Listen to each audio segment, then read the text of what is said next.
Mi nombre es Elías Torres y, por 52 años, el corazón de mi vida fue un secreto que guardé en un galpón en la provincia de Neuquén, en plena Patagonia, Argentina.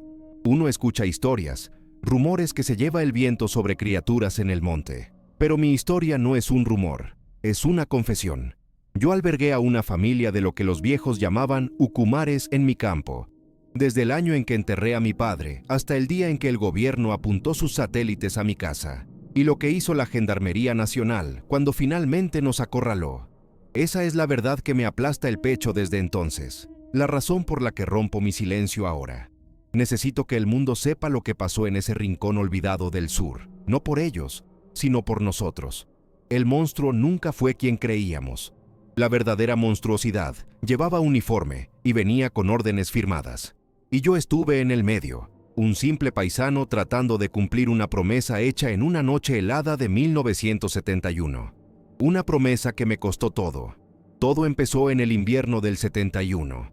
Yo tenía apenas 20 años. Mi padre recién se había ido, y el campo era un peso de silencio y responsabilidad que me caía sobre los hombros como una nevada perpetua. Mi mundo se había encogido hasta ser solo el crujido de mis botas en la nieve apretada, el quejido del viento entre los cipreses al borde de la propiedad, el golpeteo rítmico y metálico de la bomba de agua luchando contra la escarcha. Mi duelo no era una emoción abstracta, era algo físico y frío, un vacío en el estómago que ni el guiso más caliente podía llenar.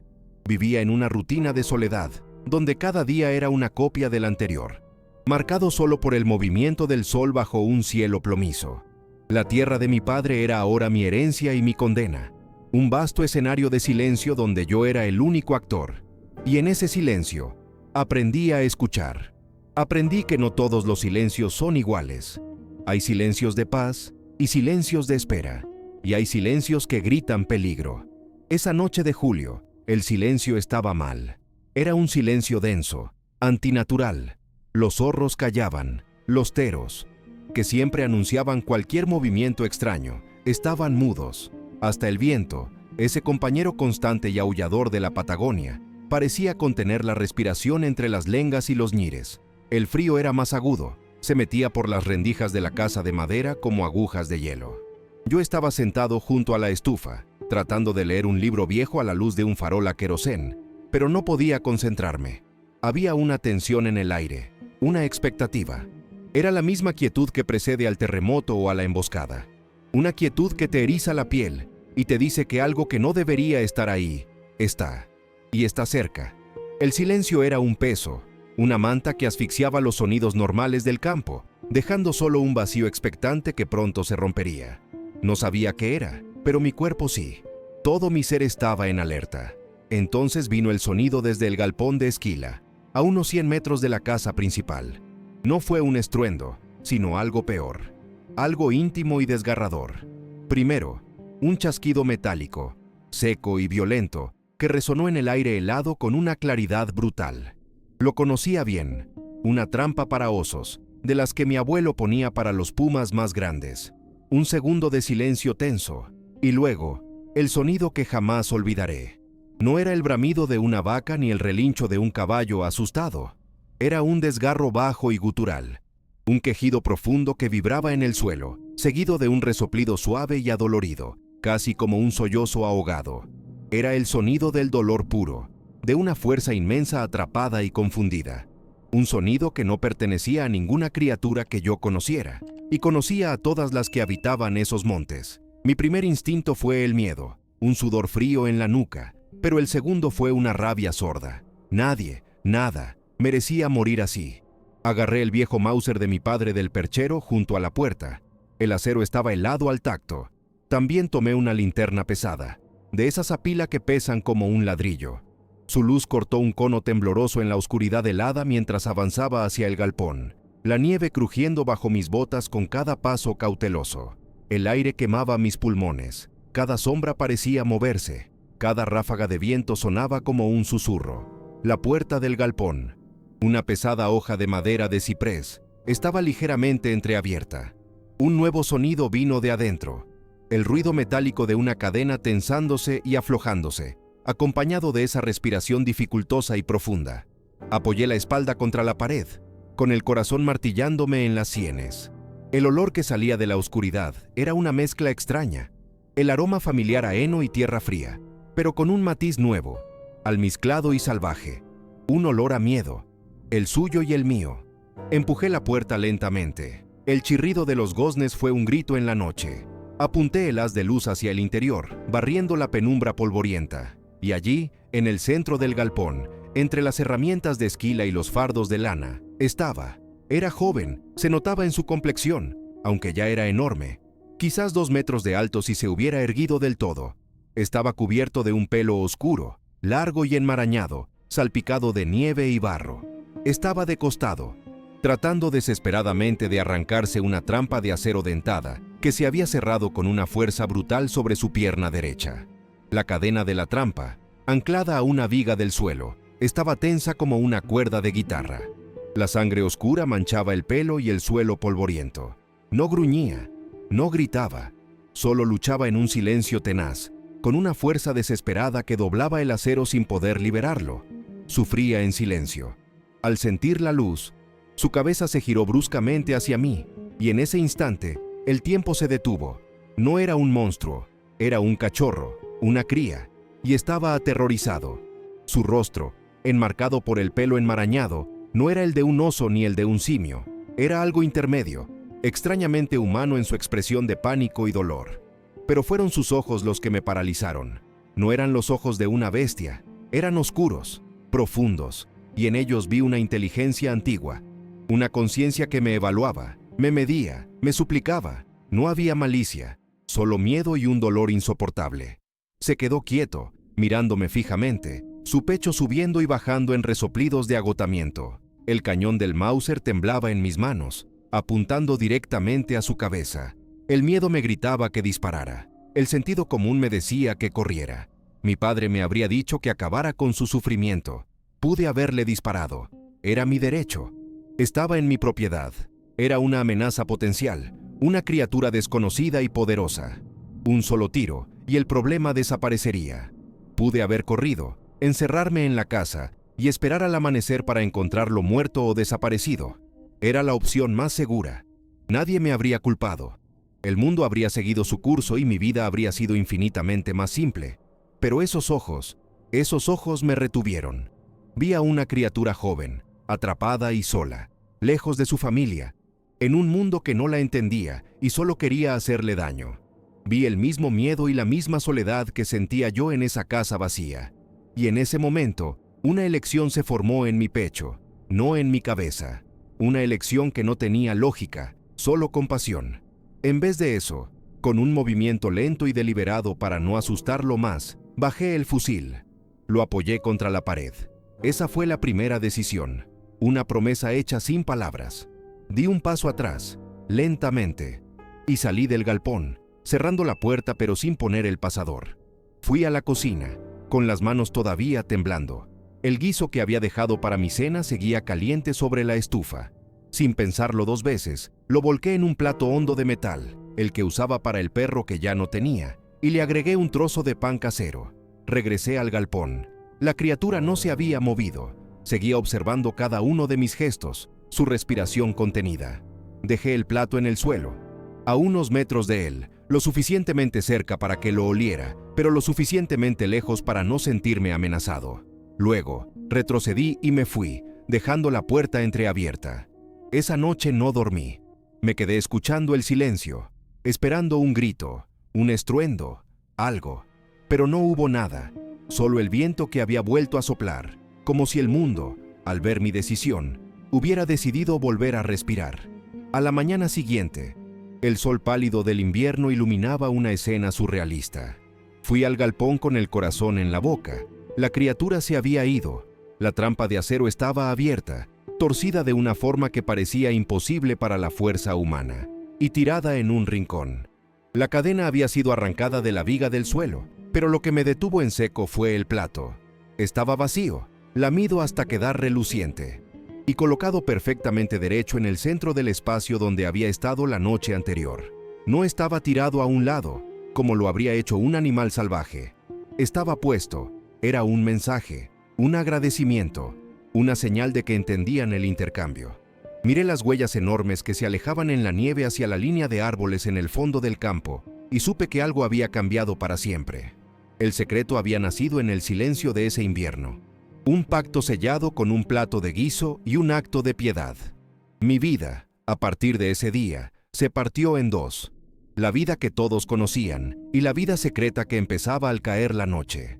Fue el comienzo de 52 años de una coexistencia imposible, de un vínculo que desafiaba toda lógica, una historia que nunca pude contarle a nadie, ni siquiera a la mujer que amé, pero ahora debo hacerlo. Si esta confesión que apenas comienza les resuena, si sienten el peso de este secreto que estoy a punto de desvelar, les pido que dejen su me gusta, que se suscriban al canal y compartan esta historia. Quédense conmigo hasta el final, porque lo que pasó después, cuando su madre apareció esa misma noche para reclamar a su cría, selló mi destino y el de ellos para siempre. Y es crucial que entiendan cómo empezó todo para comprender el horror de cómo terminó. Esa misma noche, después de encontrar el plato limpio y en su sitio, el aire se cargó de una electricidad silenciosa. No me fui a la cama. Me senté en el viejo sillón de mi padre, junto a la ventana que daba al campo, y esperé. No sabía qué esperaba, pero la sensación de que la historia no había terminado era abrumadora. El viento patagónico silbaba en los aleros de la casa, pero ya no sonaba solitario. Era como si cada ráfaga trajera un susurro, una presencia. Horas después, cuando la luna estaba alta y la nieve brillaba con una luz fantasmal, la vi. No fue una aparición repentina, sino más bien como si la noche misma hubiera cobrado forma. Una silueta inmensa, más alta que la puerta del galpón, se desprendió de la línea de cipreses del fondo. Se movía con una lentitud y una gracia que desmentían su tamaño colosal, sin hacer un solo ruido sobre la nieve. Se detuvo en el borde del campo abierto, a 200 metros de mi casa. Una estatua de sombra y silencio bajo el cielo estrellado. Era la madre. No necesitaba que nadie me lo dijera. Lo supe en mis huesos. El miedo, frío y paralizante, me atenazó la garganta. Esa figura no era como el joven herido. Emanaba un poder antiguo, una autoridad incontestable. Era la dueña de esos montes, y yo era el intruso en su mundo, a pesar de estar en mi propia tierra. Pude haberme escondido, apagar el farol y rezar para que se fuera. Pero la imagen del joven, sus ojos suplicantes, volvió a mi mente. Había hecho una promesa silenciosa, y sentí que esa figura imponente había venido a cobrarla o a castigarme por mi intromisión. Con un coraje que no sabía que poseía, me levanté, abrí la puerta de mi casa y salí al porche. El frío me golpeó como una pared sólida.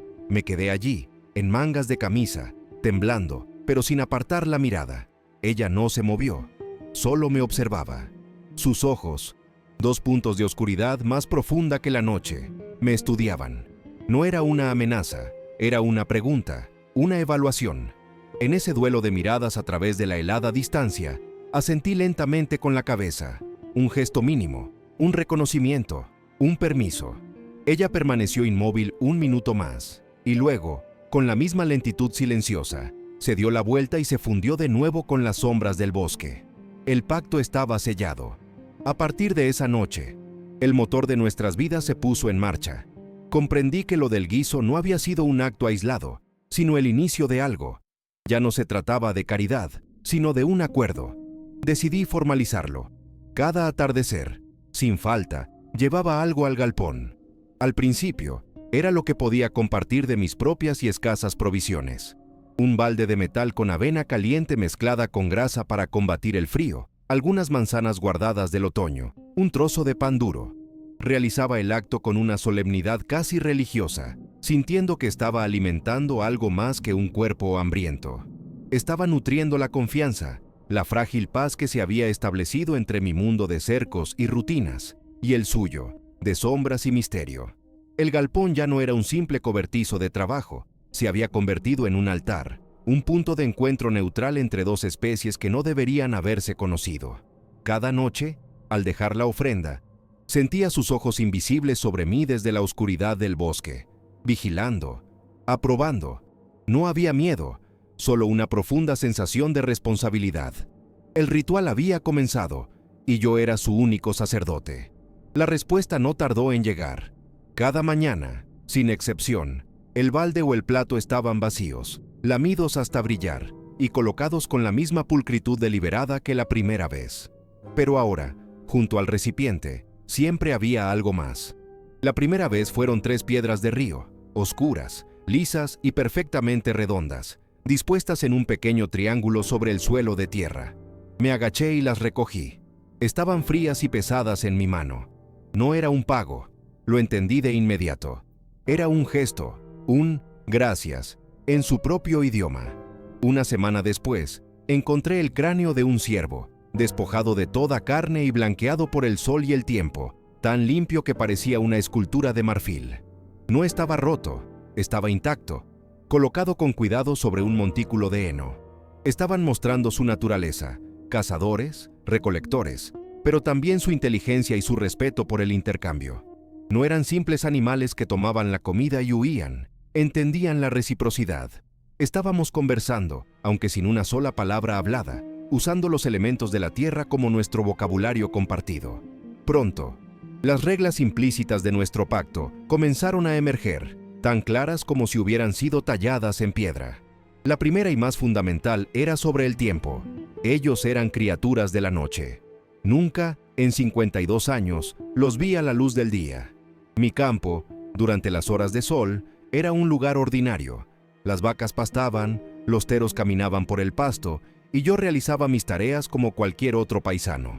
Pero al llegar el crepúsculo, una transformación sutil ocurría.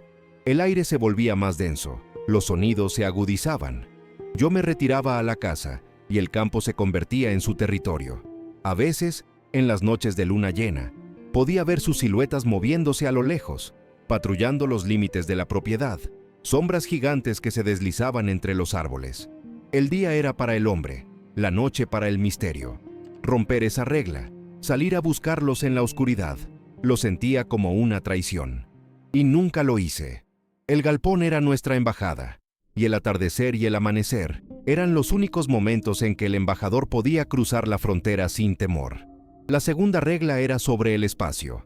Así como la noche era su tiempo, el bosque profundo que se extendía detrás de mi campo era su hogar, su santuario impenetrable.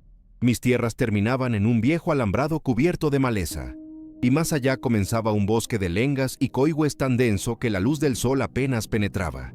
Una mañana de verano, al principio de nuestro acuerdo, la curiosidad me venció. Seguí las enormes huellas que se alejaban del galpón hasta el borde mismo de esa masa oscura de árboles. Sentí el impulso de cruzar, de ver dónde vivían, cómo era su mundo.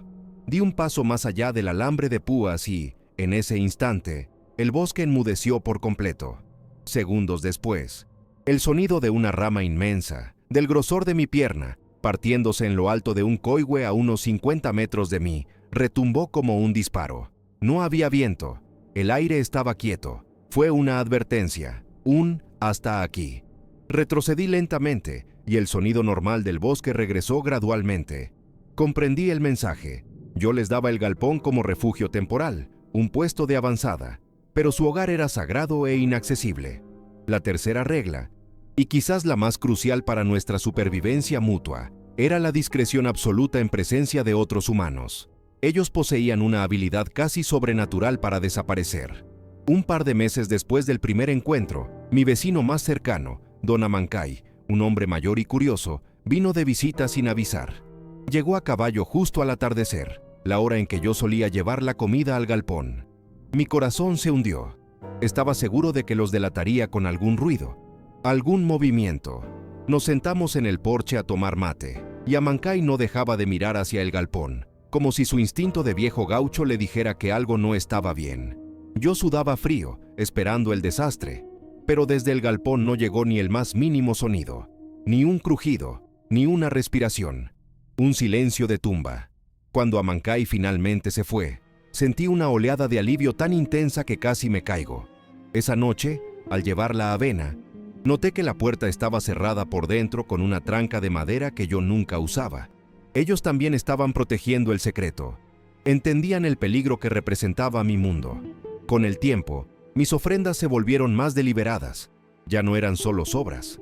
Comencé a planificar sus comidas, a comprar sacos de avena y cajones de manzanas en el pueblo, excusándome con el almacenero, diciendo que estaba engordando a los cerdos para el invierno. Él me miraba con una ceja levantada. Sabía que yo no criaba cerdos, pero en el sur la gente no pregunta demasiado. El ritual se convirtió en una parte central de mi economía y mi rutina. Si cazaba un ciervo para mi propio consumo, un cuarto trasero entero era para ellos. Les dejaba baldes de agua fresca en los veranos secos y bloques de sal que lamían hasta desaparecer. Era una responsabilidad que asumí con gusto. Me daba un propósito más allá de la simple supervivencia y el mantenimiento del campo. Me sentía como un guardián, el cuidador de un tesoro que nadie más en el mundo conocía. Esta rutina estructuró mis días y mis años, dándome un ancla en la soledad, que de otro modo me habría consumido por completo tras la muerte de mi padre. El secreto no solo era un peso, también era mi compañía. Sus regalos, a su vez, también evolucionaron, volviéndose más complejos y desconcertantes. Las piedras y los cráneos dieron paso a objetos que demostraban una destreza y una intención innegables. Una mañana encontré una larga y gruesa trenza hecha con cortezas de ciprés, tan intrincada y perfecta que parecía obra de un artesano. La habían dejado colgada del picaporte de la puerta del galpón. En otra ocasión, fue un nido de hornero abandonado, pero en su interior habían colocado una colección de plumas de colores iridiscentes, ordenadas por tamaño y tonalidad, desde el azul metálico de un martín pescador hasta el negro profundo de un cuervo. Estos no eran trueques por comida, eran mensajes, eran arte. Me estaban mostrando facetas de su ser, su capacidad para apreciar la belleza, para crear orden, para comunicarse simbólicamente. Cada objeto que encontraba era una nueva página en un libro que estaba aprendiendo a leer. Un libro que hablaba de una inteligencia sensible y profunda, oculta bajo una apariencia que el mundo solo calificaría de monstruosa. Yo era su único lector, su único confidente. Este intercambio constante, esta vida paralela, me aisló profundamente del mundo humano. ¿Cómo podía sentarme con otros hombres a hablar del clima, del precio del ganado o del fútbol, cuando mi realidad estaba poblada por gigantes silenciosos que me dejaban trenzas de corteza como agradecimiento? El secreto se convirtió en un muro invisible entre yo y el resto de la humanidad. Cuando iba al pueblo, sentía las miradas. El joven Torres, el que se quedó solo en el campo de su padre, el que se está volviendo huraño, se inventaron historias sobre mí. Por supuesto, que la soledad me estaba afectando, que me había vuelto loco. Dejé de intentar socializar. Mi única comunión verdadera ocurría en el silencio del atardecer, cuando dejaba la comida en el umbral del galpón, y en la quietud del amanecer, cuando descubría qué nueva maravilla me habían dejado a cambio. Era una soledad profunda, pero no era vacía. Estaba llena de un propósito inmenso, de un asombro constante que ninguna conversación trivial podría jamás igualar. Era el precio del pacto, y lo pagaba sin dudarlo. La regla final, la más delicada, era la de no buscar un contacto directo. Nuestra relación se basaba en la distancia y el respeto mutuo a los espacios. Yo nunca entraba al galpón si sospechaba que estaban dentro. Mi deber terminaba en la puerta. Su mundo comenzaba un paso más allá. Una noche de invierno particularmente cruda. Una tormenta de nieve aullaba afuera y yo estaba preocupado por ellos. Me acerqué al galpón, más de lo habitual, y escuché un sonido proveniente del interior. No era un gruñido ni un quejido, sino algo más suave, un zumbido bajo y rítmico, casi musical, como un canto gutural. La tentación de abrir la puerta apenas una rendija, de espiar, de ver qué hacían, fue casi insoportable. Mi mano llegó a tocar la madera helada, pero entonces me detuve. Pensé en la matriarca, en su mirada evaluadora. Pensé en el plato limpio, en el cráneo perfecto. La confianza. Todo se basaba en la confianza. Violar su privacidad sería destruir el pacto en un instante. Retrocedí y volví a la casa, con el sonido de su canto resonando en mi cabeza. El misterio era más valioso que la respuesta. Así, el ritual se convirtió en el calendario no oficial de mi vida, marcando el paso de las estaciones de una manera mucho más íntima que cualquier almanaque. En los inviernos más duros, cuando la nieve lo cubría todo y la caza era imposible para ellos, yo redoblaba mis esfuerzos, dejando porciones más grandes de carne y grasa.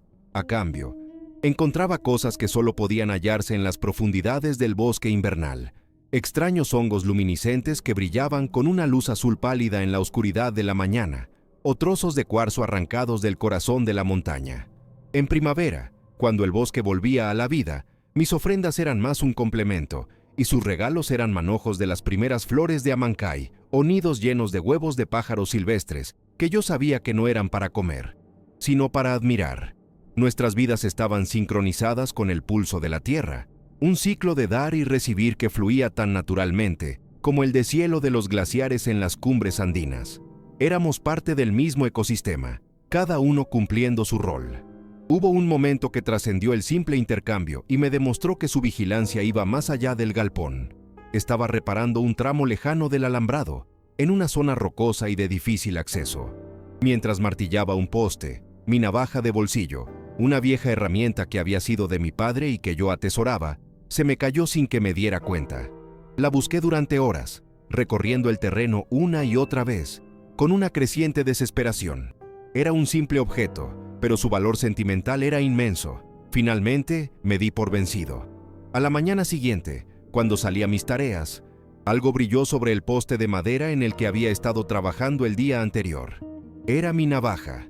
Estaba cerrada, limpia y colocada en un lugar donde era imposible no verla.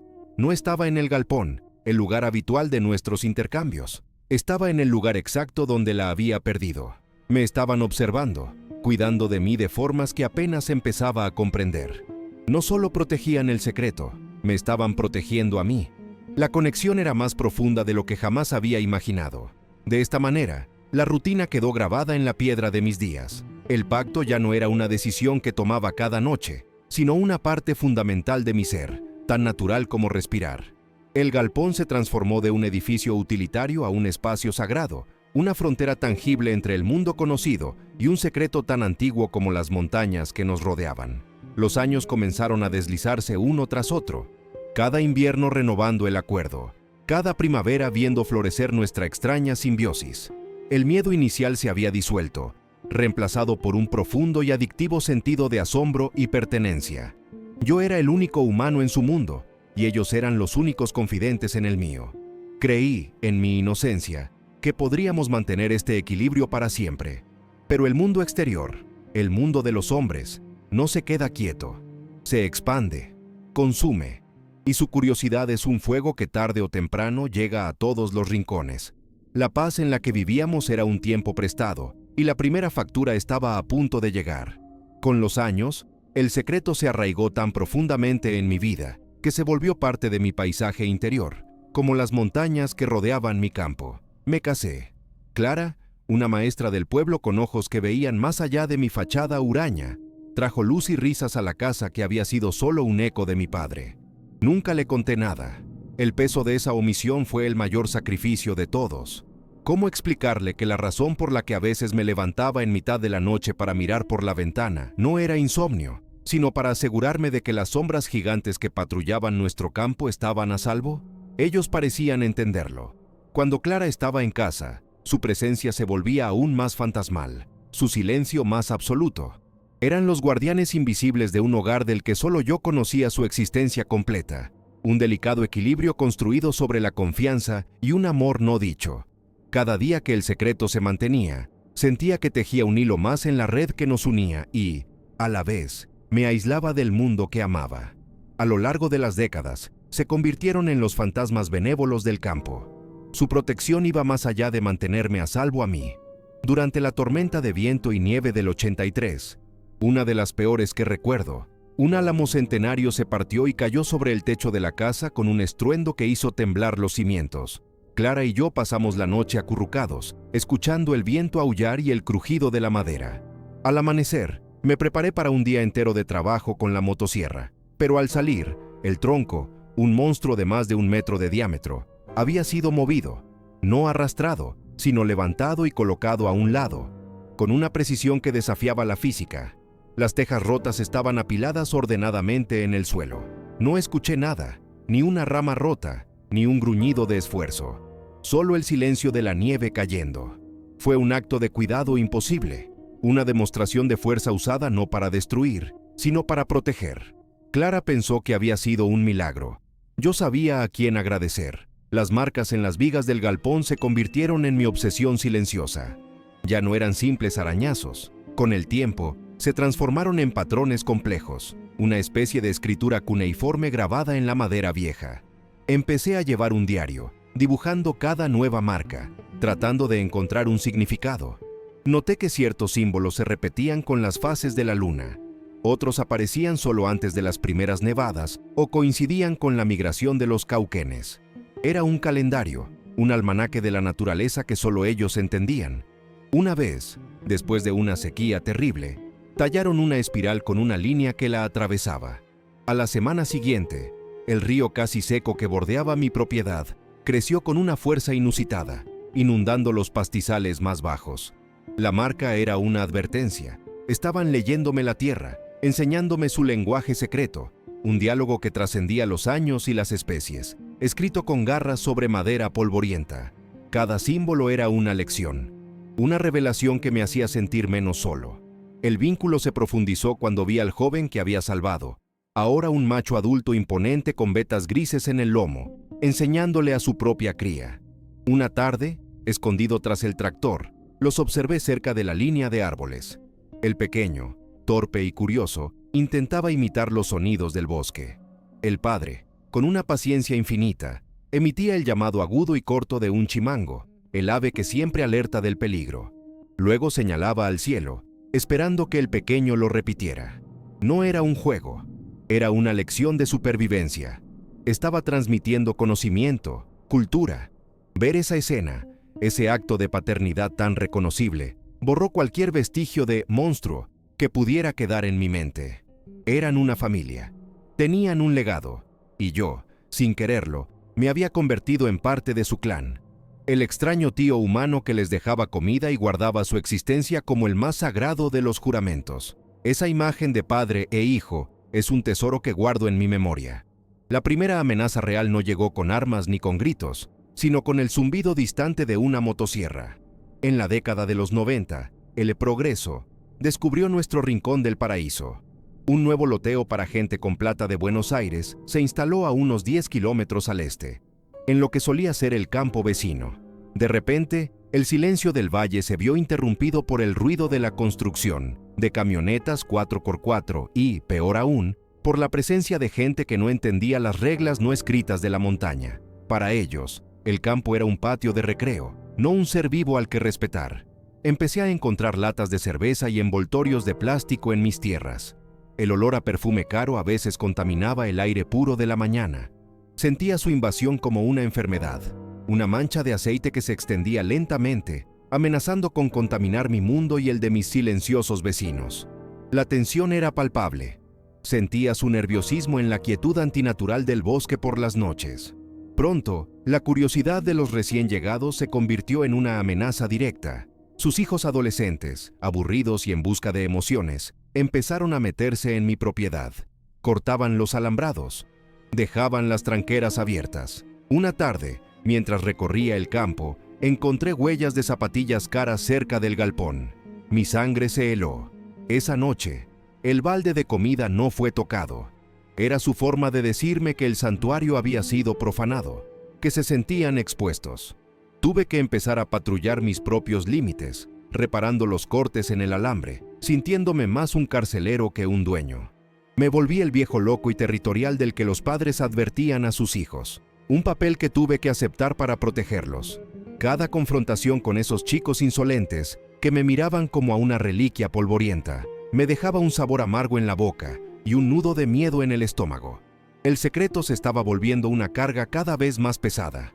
El peligro aumentó cuando los cazadores furtivos, atraídos por la nueva actividad en la zona, comenzaron a merodear. No eran los cazadores locales que respetaban las temporadas y los límites. Eran hombres de la ciudad con rifles de alta precisión y miras telescópicas que disparaban a todo lo que se movía.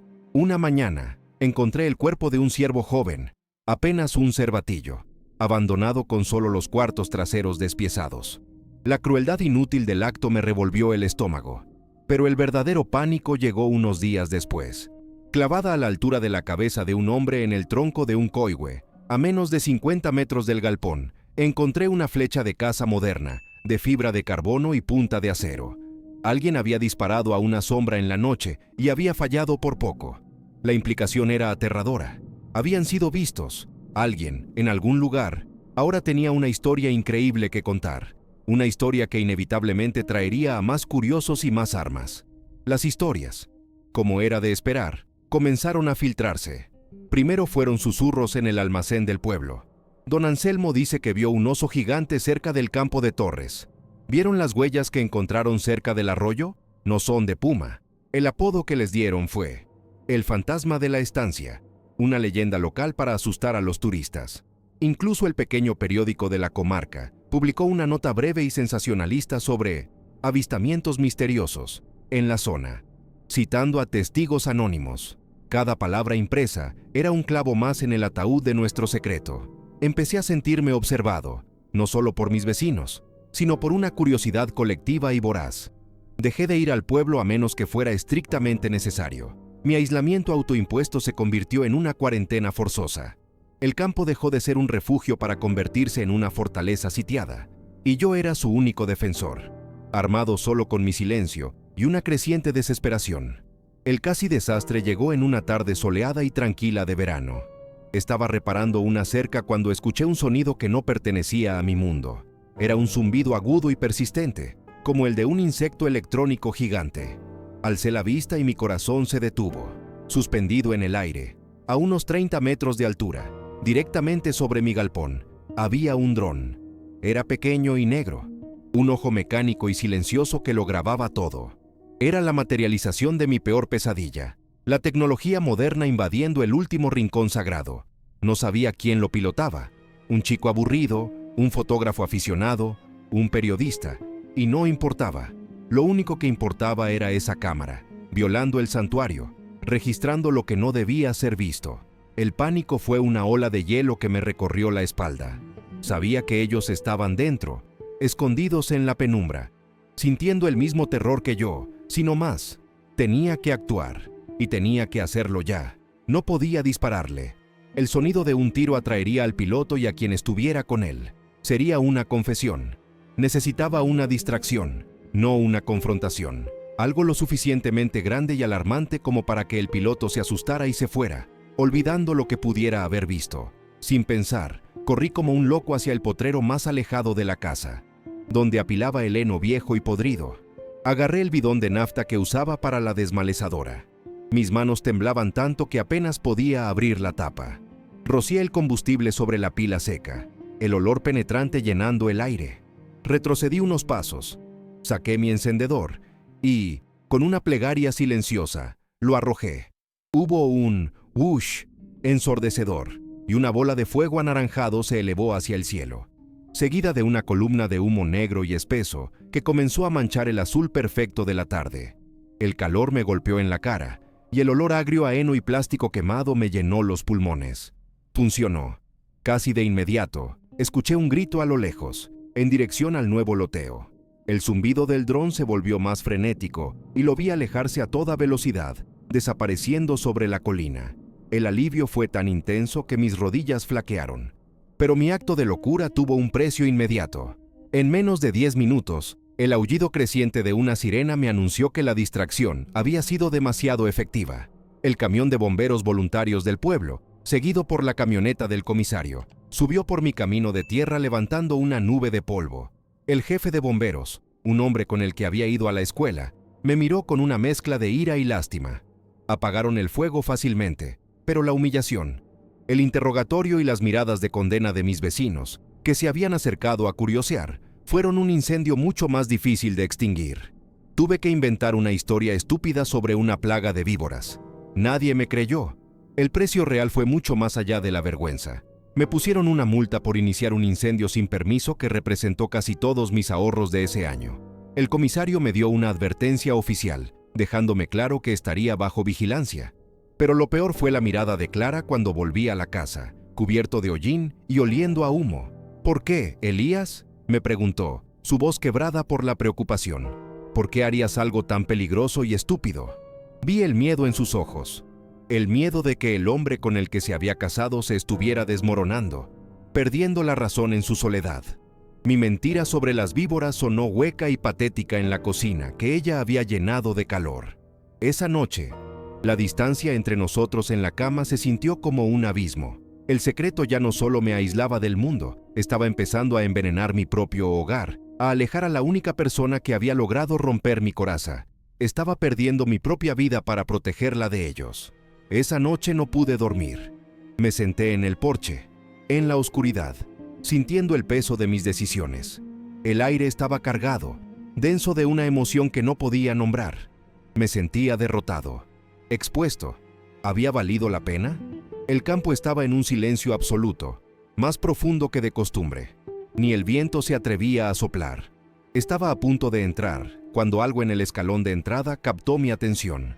Me agaché. Era una única pluma, larga y negra, brillante como el petróleo bajo la luz de la luna. Una pluma de cuervo, perfecta e intacta. No estaba allí cuando salí. La recogí. Era ligera como el aire, pero en mi mano pesaba como una piedra.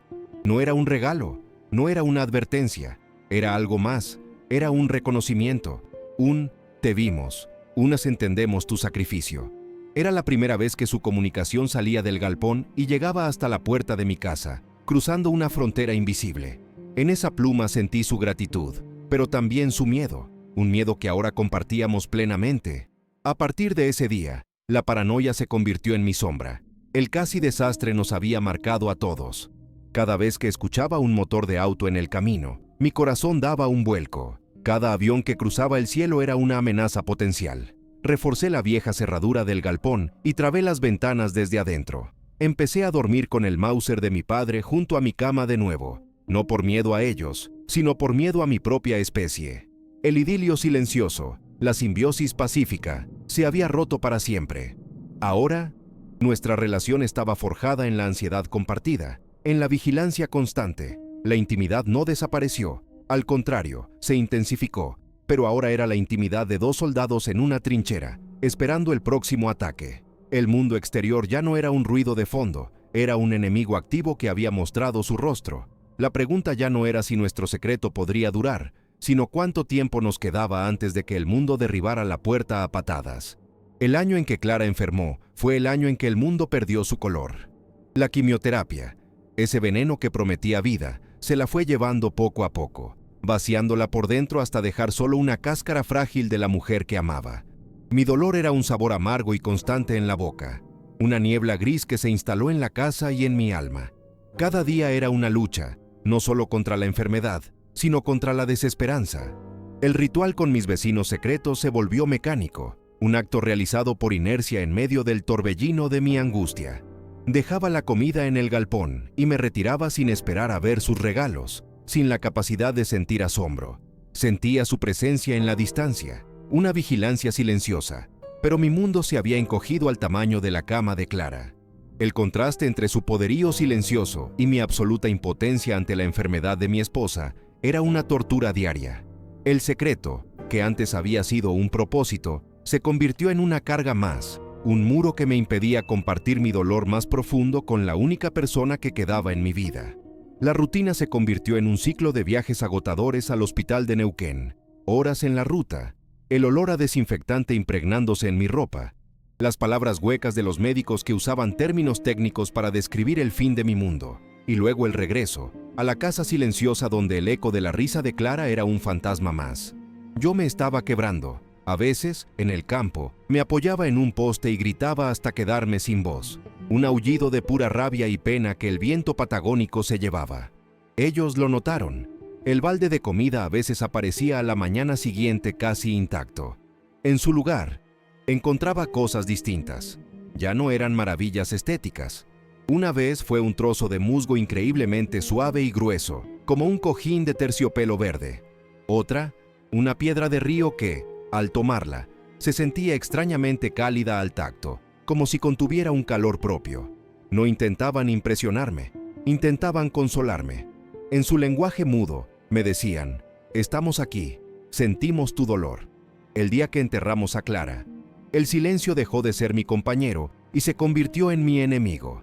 La casa no estaba vacía, era un vacío, un agujero negro que devoraba la luz y el sonido. Me senté en los escalones del porche, mirando la nada, incapaz de llorar, incapaz de pensar, incapaz de sentir nada más que un peso aplastante en el pecho. Los días se sucedieron en un borrón de abandono. Dejé de reparar los cercos, de cuidar el ganado, de vivir, y dejé de ir al galpón. El ritual se rompió. No me importaba si se iban, si morían de hambre, si el mundo se acababa. Mi mundo ya se había acabado. Pasaba horas sentado en ese porche, una estatua de duelo, mientras el campo seguía su ciclo sin mí.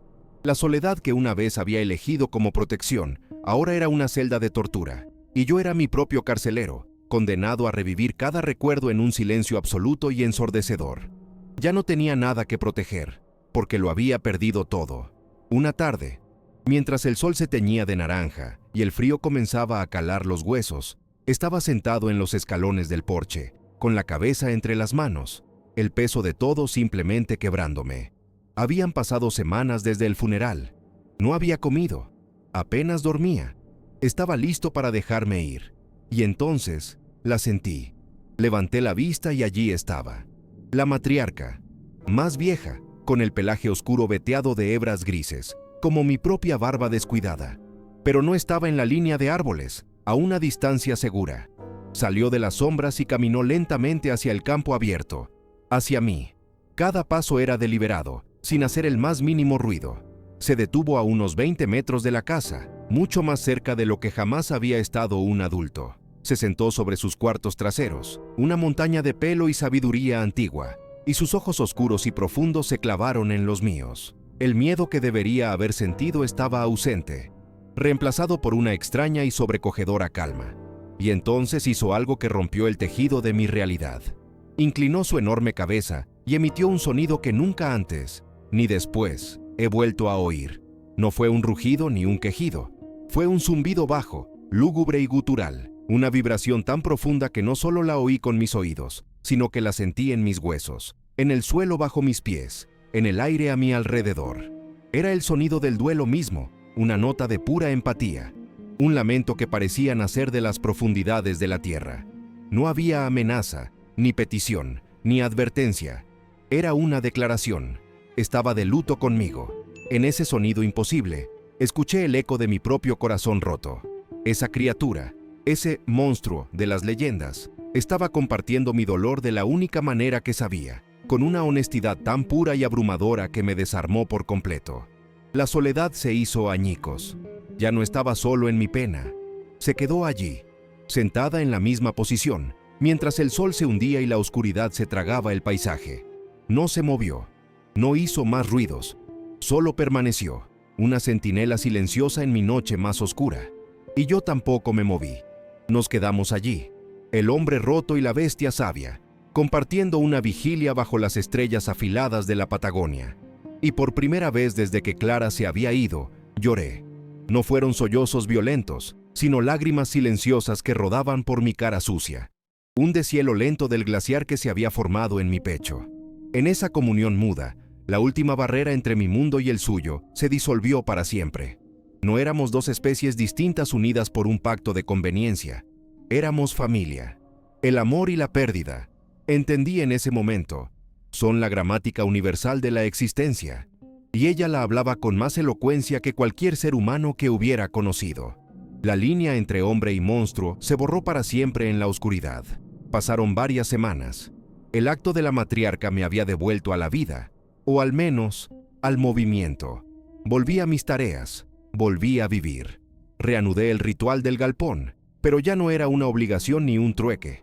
Era un acto de amor, de gratitud. Una mañana, después de dejar el balde de avena, me di la vuelta para irme, pero algo me detuvo. El macho adulto, aquel cachorro que había salvado hacía tantos años, no se había retirado a las sombras como de costumbre.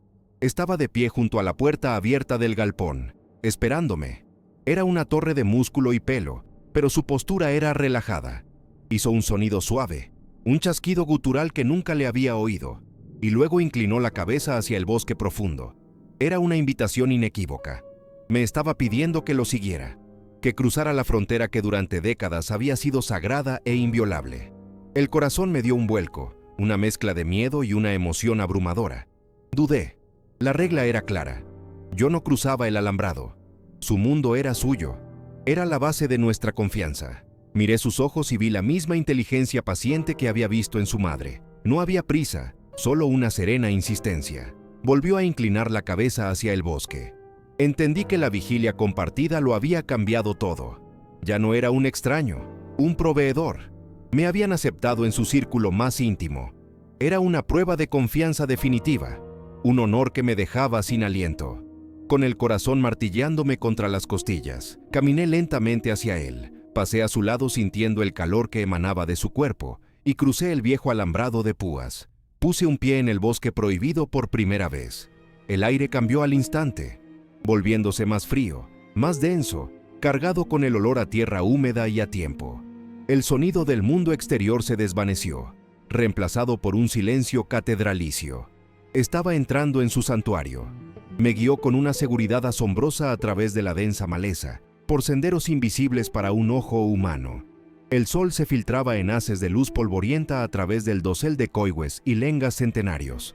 Después de unos 15 minutos de caminata, llegamos a un pequeño claro circular, un lugar que se sentía diferente.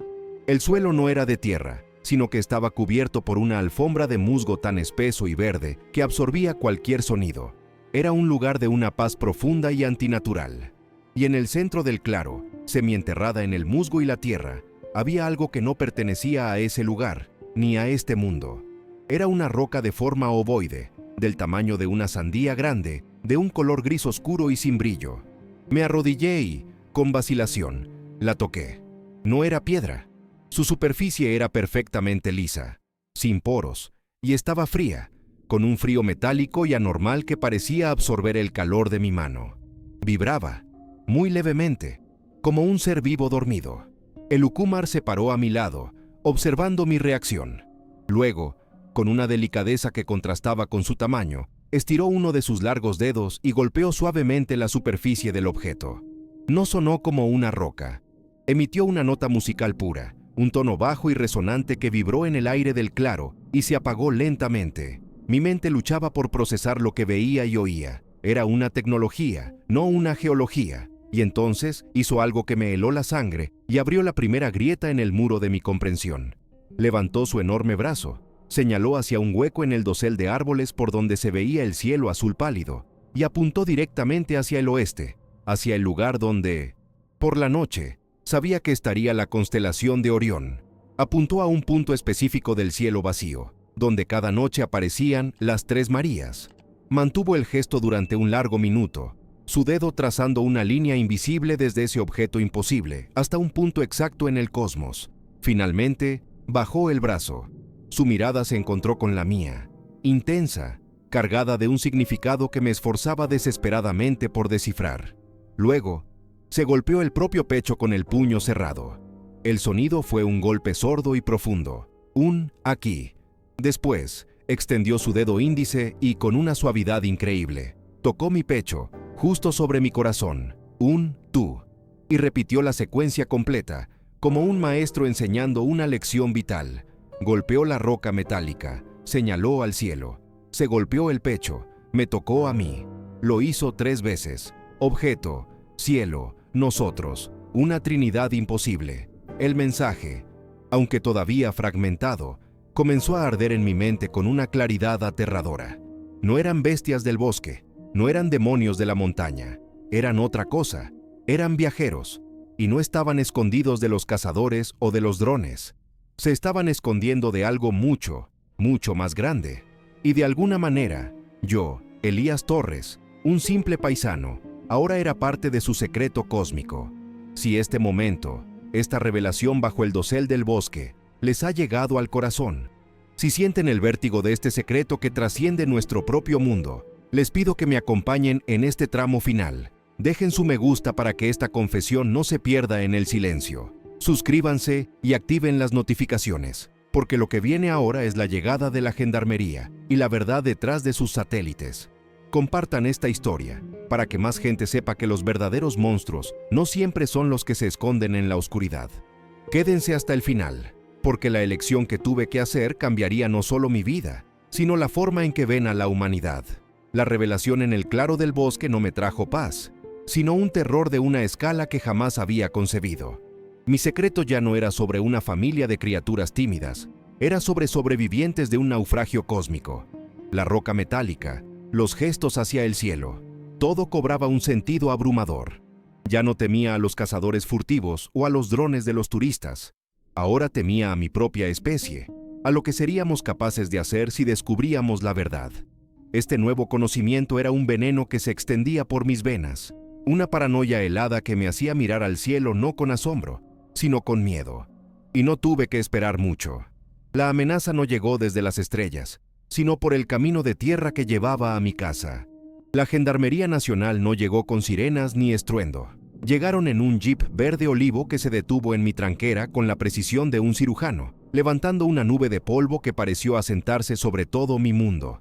De él no bajó un escuadrón armado, sino un solo hombre, un hombre de traje impecable, de apellido Pereira, que caminó hacia mí con una carpeta bajo el brazo y una sonrisa que no le llegaba a los ojos. Pereira era la encarnación de una autoridad tranquila y aplastante. Su español era perfecto, sin el acento cantado de nuestra región, un lenguaje de ciudad y de oficinas de gobierno. Me explicó, con una calma exasperante, que un barrido satelital de rutina, parte de un nuevo programa de soberanía tecnológica, había detectado un pulso electromagnético anómalo, de muy baja frecuencia pero persistente, originado en mi propiedad.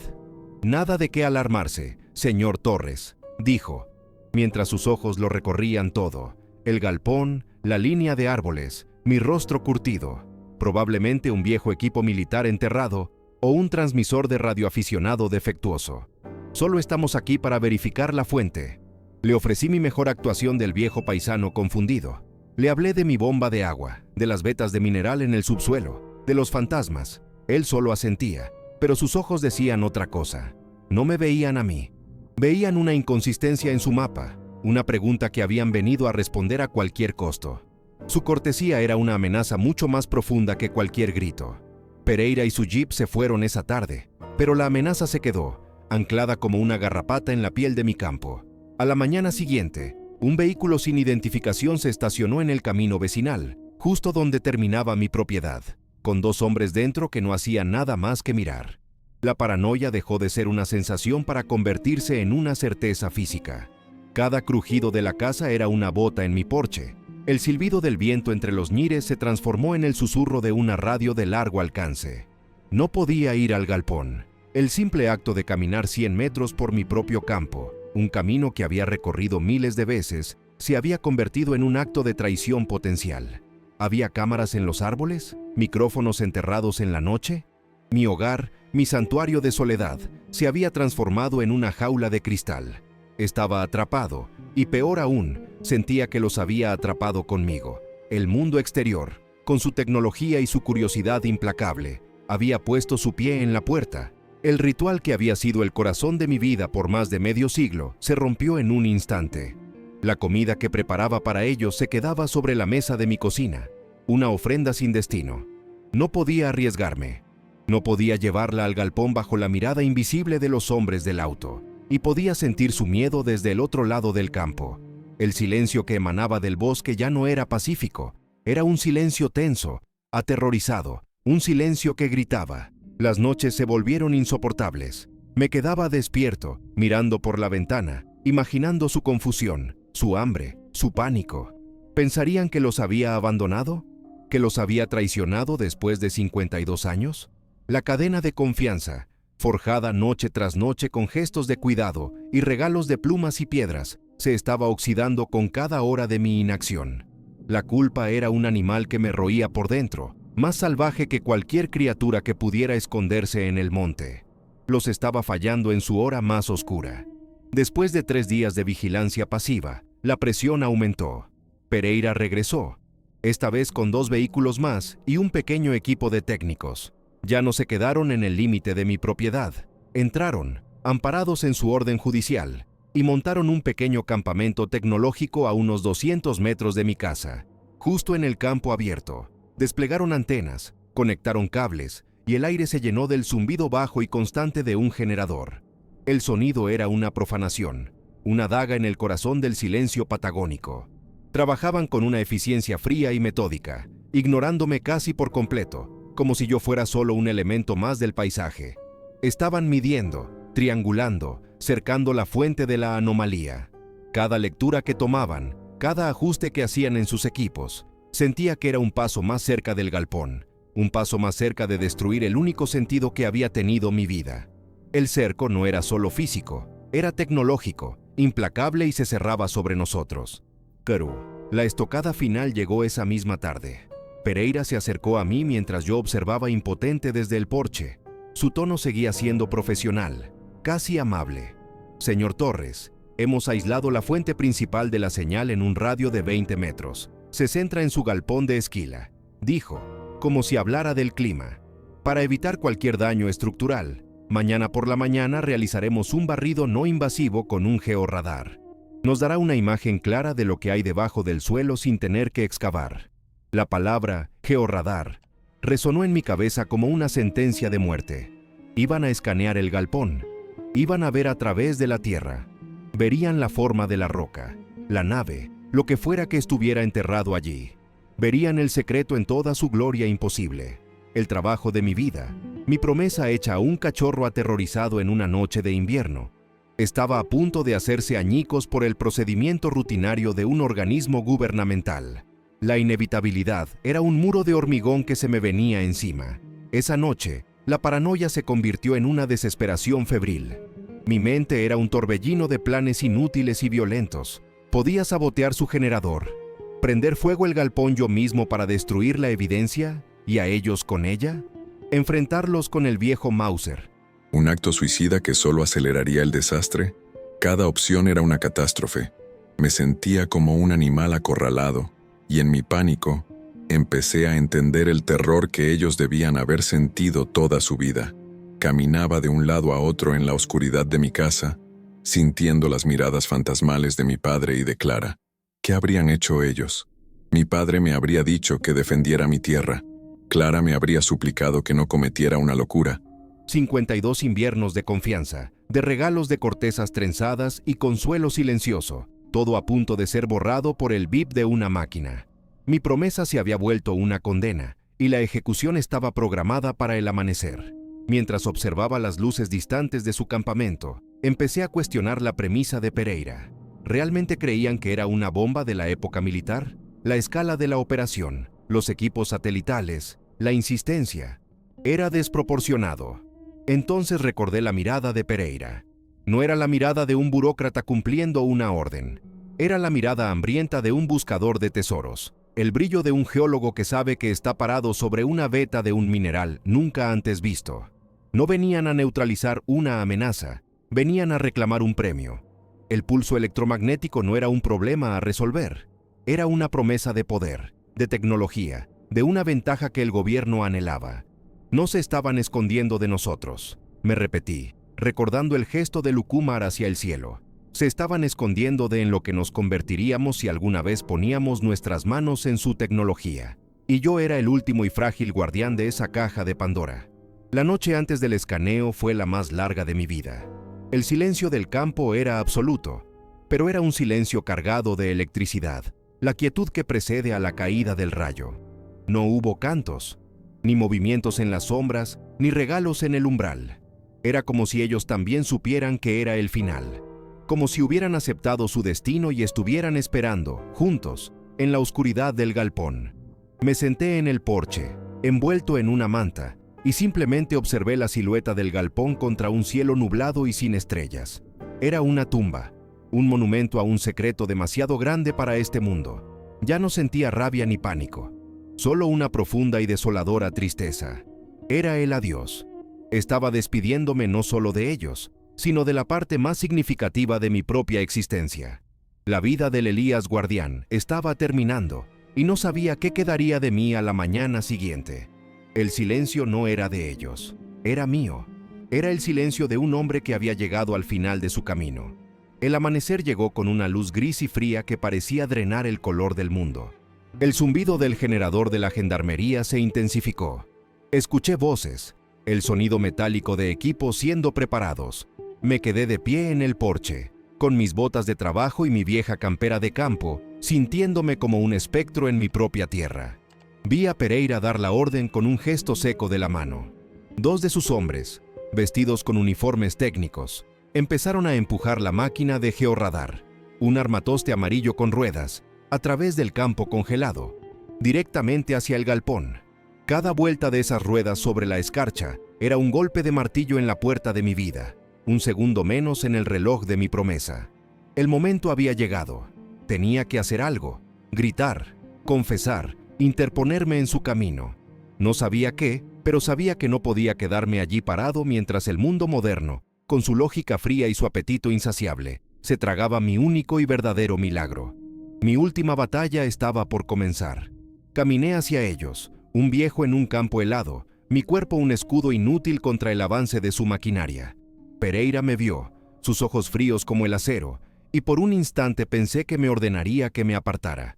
Estaba a punto de gritar, de confesar todo, de acusarlos, de hacer cualquier locura que les diera una razón para detenerme, para enfocar su atención en mí y no en esa puerta de madera.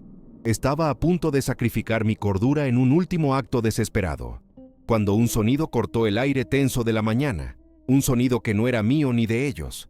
Fue el quejido lento y pesado de la madera vieja cediendo, un chirrido que conocía tan bien como mi propio nombre. La gran puerta del galpón, la frontera de mi mundo secreto, se estaba abriendo desde adentro. El silencio que siguió fue absoluto, un vacío que se tragó el zumbido del generador, el viento y el latido de mi propio corazón. El tiempo se detuvo.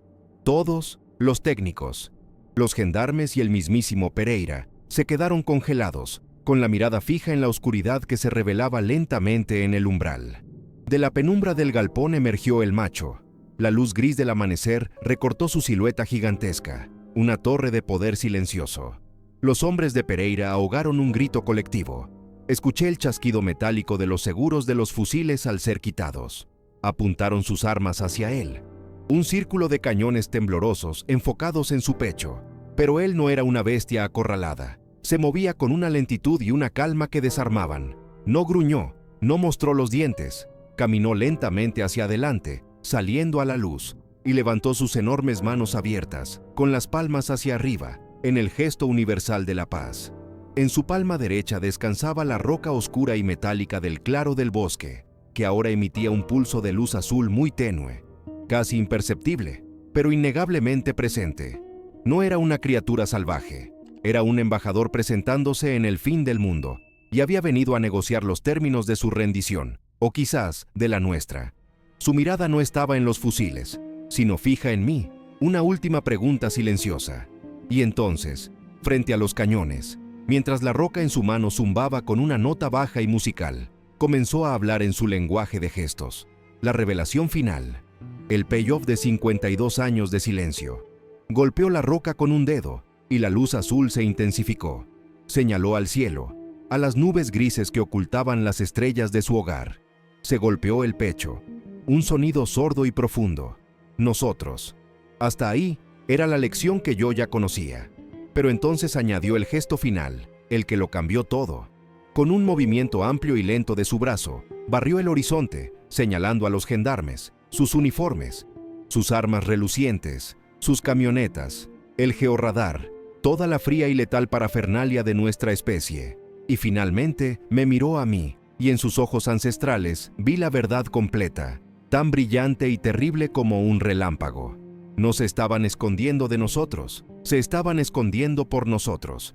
Ocultaban su tecnología, su fuego, no por miedo a lo que les haríamos, sino por el terror de saber en lo que nos convertiríamos si la tuviéramos.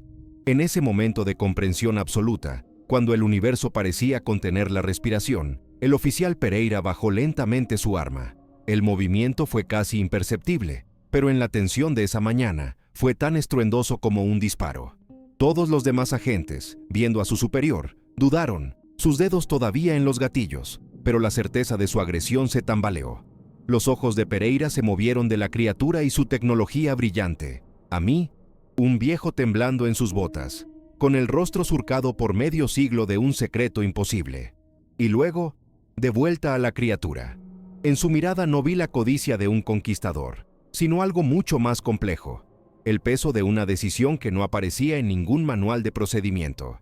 Vio lo mismo que yo, no un monstruo, no un arma, sino un sobreviviente, un refugiado, un guardián.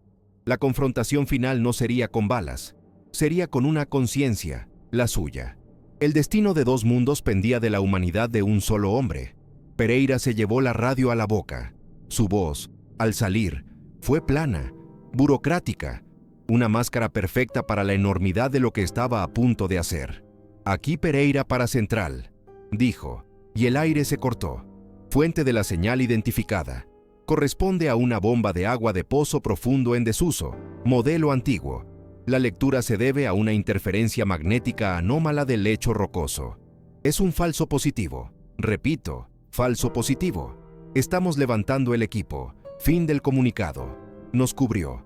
Con una mentira simple y técnica, borró un evento que podría haber cambiado la historia de la humanidad. Le dio la espalda a su carrera, a sus órdenes, a la ambición de su gobierno, y eligió la compasión. Eligió el silencio. Los técnicos lo miraron confundidos, pero la orden era clara. Comenzaron a guardar sus equipos, evitando mirar hacia el galpón, como si de repente hubieran decidido colectivamente no haber visto nada. En ese instante, la verdadera autoridad en ese campo no fue la que llevaba uniforme, sino la que eligió la sabiduría sobre el poder. Mientras sus hombres trabajaban, Pereira caminó hacia nosotros. El Ucumar no se había movido, permanecía como una estatua viviente, la roca aún brillando suavemente en su mano. Pereira se detuvo frente a mí, no dijo nada, no hacía falta. Sus ojos lo decían todo. He hecho mi parte, ahora haz la tuya. El Ucumar extendió la mano que sostenía la roca, no hacia Pereira, sino hacia mí. La puso en mi palma. Estaba fría, pesada y vibraba con una vida extraña. Era mi prueba, la llave del universo, la historia más grande jamás contada. Podría habérmela quedado, convertirme en el hombre que probó que no estamos solos. Pero miré a Pereira, y luego a la criatura que había confiado en mí desde que era un cachorro herido, y entendí mi elección final. Extendí la mano y puse la roca en la palma de Pereira. Él cerró los dedos sobre ella. Un intercambio silencioso. Cambié la verdad de mi vida, mi única prueba, por la continuación de su existencia. Mi sacrificio no era mentir, era renunciar a mi propia historia para que la suya pudiera continuar. Pereira guardó la roca en el bolsillo interior de su chaqueta, un bulto invisible que contenía el peso de las estrellas. Estaba a punto de darse la vuelta e irse para siempre, cuando su mirada se posó en un rincón del galpón, donde yo había guardado, como una reliquia, la vieja trampa de oso retorcida que había iniciado todo. Pereira la miró por un largo rato. Mi abuelo ponía trampas como esa, dijo en voz baja, casi para sí mismo. Decía que eran para los pumas, pero una vez, ya de muy viejo, me confesó que desde el invierno del 71 no cazaba pumas. Hizo una pausa y sus ojos se encontraron con los míos. Cazaba algo que, según él, había caído del cielo durante una tormenta de nieve. Mi sangre se convirtió en hielo, el principio de mi historia, mi acto de piedad. No había sido un encuentro casual. La trampa no era un accidente. Alguien más sabía. Mi secreto de 52 años no era el principio de la historia. Era solo un capítulo, un paréntesis de paz en una cacería mucho más antigua y secreta que la mía. Para el mediodía, se habían ido todos, la gendarmería, Pereira y el secreto tecnológico que ahora viajaba en el bolsillo de un burócrata. El campo volvió a su silencio habitual, pero era un silencio diferente, un silencio vacío y hueco que resonaba con la ausencia. Esa noche, por primera vez, no llevé comida al galpón. Fui con las manos vacías y el corazón pesado. La puerta estaba abierta. Dentro, el aire estaba quieto, sin el olor almizclado y familiar. Se habían ido. El galpón era solo un cobertizo de nuevo, lleno de polvo y recuerdos. Pero antes de desaparecer para siempre en las profundidades de la Patagonia, o quizás de las estrellas, habían dejado una última marca para mí. Tallada en la superficie interior de la puerta de madera, no había un calendario ni un símbolo de agradecimiento. Había un mapa de estrellas intrincado y preciso, con una constelación que no reconocí y una trayectoria que partía de ella. No era un adiós, era una dirección, un mapa a casa, su último regalo, una respuesta a una pregunta que yo nunca podría hacer. Ahora, todo lo que tengo es el silencio y el secreto de una mentira compartida. El gobierno no vino buscando a un monstruo, vino buscando un arma. Y un hombre, un simple oficial, eligió ver una familia en su lugar, y un viejo paisano eligió la confianza sobre la verdad.